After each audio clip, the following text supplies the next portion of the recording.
皆様こんにちは、米谷彩子です。私のチャンネルの中で昔作った弦についてというビデオが今でも割と多くの方に見ていただいています。ただもうそれから3年も経ちますし、続編も作ったんですけれども、それよりもオリジナルの弦についての方がみんな見ていらっしゃるようなんですけれども、少し私のお好みの弦っていうのが変わりましたので、それをちょっとご報告したいと思います。私の現在使っているのは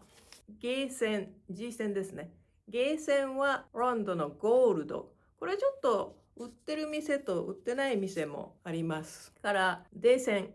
T 線ですね。こっちのロンドの普通のロンドです。それからアーセンはドミナントの A、アーセンですね。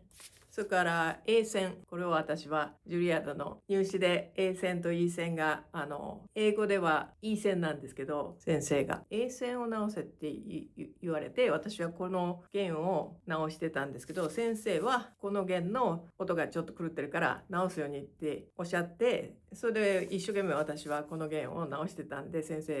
デレイ先生諦められて、これは後からで考えるとそのドイツ語読み、日本で使われているドイツ語読みと、それからアメリカでは普通に英語読みしますから、それで起こった間違いだったんですけれども、それでこれが私の今の前ピラストロはちょっと筆線ってこう裏返る音が多いから違う弦にしてますって言ったと思うんですけど、最近改良されたのかあんまり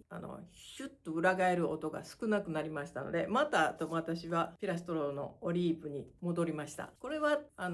A 線でもかなり高い弦です。それでなんですけども、この前はどれぐらいの時に弦を変えたらいいかっていうことをお話ししたと思うんですけども、私の例えば教えてる学生さんとかはドミナント、今ここにドミナントありませんけれども、ドミナントのセットかまたは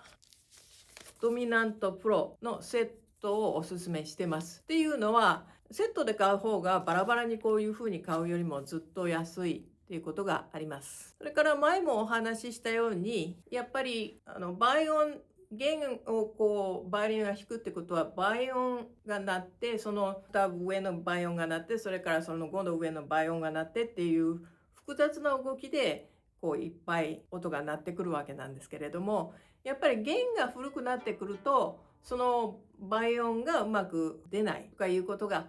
起きてきますから、やっぱり弦があんまり古いのはあんまり良くないと思います。ただこう弦によって、例えばインフェルドだったと思うんですけど、こうパイの記号のついた弦がありますけど、私はあれはとっても長持ちするような気がします。とっても力強くて、あれもここの会社、同じ会社から出てたと思います。例えば長持ちしたくてかなりこう華やかな音の場合はパイストリングのセットなんかもいいかもしれないです。この前も言ったように、でこうで弾いた時にこれはあんまり変わってないです。これはちょっと上がってきてますね。だこれは全然上がらないので、その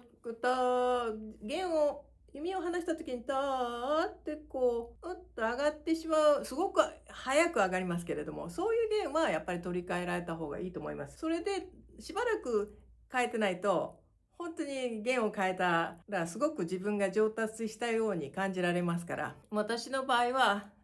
学生さん一生懸命自分で働いて大学に帰ってくる人が州立大学は多いですから、そういう場合は車のワイパーを必ず1年に1回変えろって言われてるんだから、それぐらいは必ず変えるように、それから演奏会の前とかって言ってるんですけど、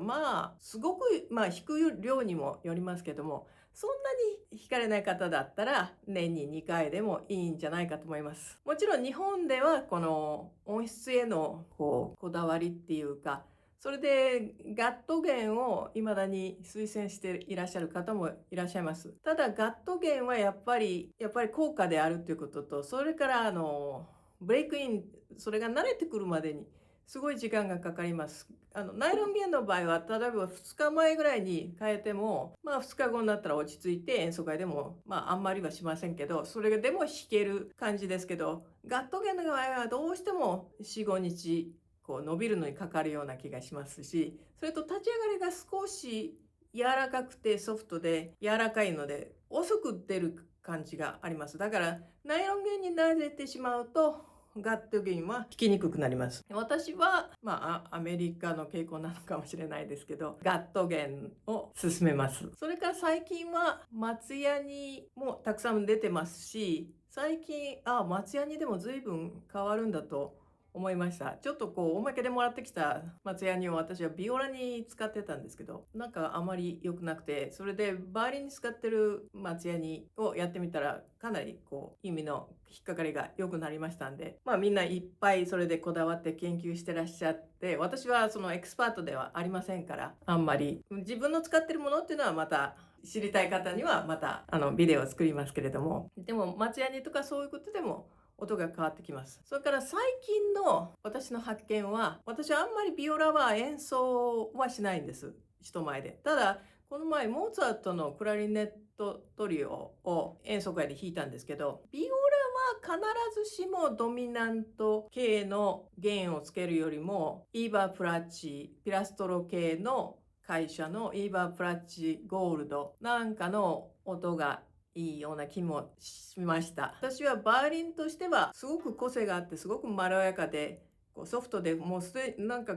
ガット弦を似せてるようなそんな感じがしすぎてちょっと人工的な感じがしてドミナントの方が自分が思ったストレートの音が出るんで、それで私はドミナントの会社のをいつもだからロンドンもそうですし、それからドミナントプロも同じ会社です。イーセンはピラストロの会社ですけれども、そんなのが私の今のお好みの弦です。それからお知らせなんですけれども、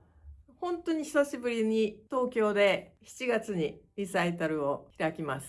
7月の5日、杉並公会堂小ホール19時からなんですけれども、その情報については下につけておきます。私の演奏がどんなのかなと思いになってらっしゃる方は、ぜひ聞きに来ていただきたいと思ってます。それではまたお目にかかりましょう。